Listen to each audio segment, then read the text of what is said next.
தளபதி விஜயோடைய ஜனநாயகன் படத்தோடைய தணிக்கை குறித்து இயக்குனர் ரஞ்சித் அவர்கள் அவருடைய சோஷியல் மீடியா பக்கத்துல ஒரு பதிவு போட்டிருக்காரு.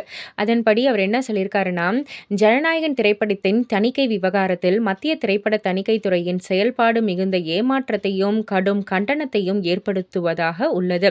இந்த நடவடிக்கை தனிப்பட்ட அரசியல் காழ்ப்புணர்ச்சியின் அடிப்படையில் மேற்கொள்ளப்பட்டிருக்கலாம் என்பதற்கான சாத்தியங்கள் வெளிப்படையாக தெரிகின்றன. இதற்கு முன்பும் பராசக்தி திரைப்படத்திற்கு வழங்கப்பட்ட நெருக்கடிகளைப் போல தனது இயக்கத்தில் வெளியான படங்களுக்கும் நீலம் தயாரிப்பில் உருவான திரைப்படங்களுக்கும் ஏற்பட்ட அனுபவங்களை பலமுறை பகிர்ந்துள்ளதாக குறிப்பிடப்பட்டுள்ளது. ஆனால் ஜனநாயகன் படத்திற்கு நிகழ்ந்திருப்பது தணிக்கைத்துறை தவறான வழிகாட்டுதலின் பாதையில் சென்று கொண்டிருப்பதை தெளிவாக காட்டுகிறது.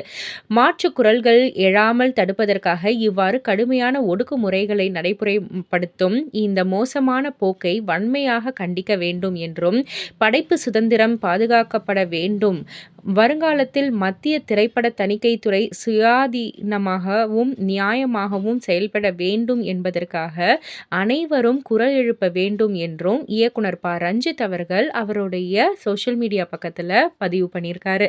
இதை பற்றி நீங்கள் என்ன நினைக்கிறீங்க? உங்களுடைய கருத்து என்ன அப்படின்றத கீழே உள்ள கமெண்ட் பாக்ஸில் குறிப்பிட்டு சொல்லுங்கள். மறக்காமல் சேனலை சப்ஸ்கிரைப் பண்ணி பக்கத்தில் உள்ள பெல் ஐக்கானை கிளிக் பண்ணிவிடுங்க.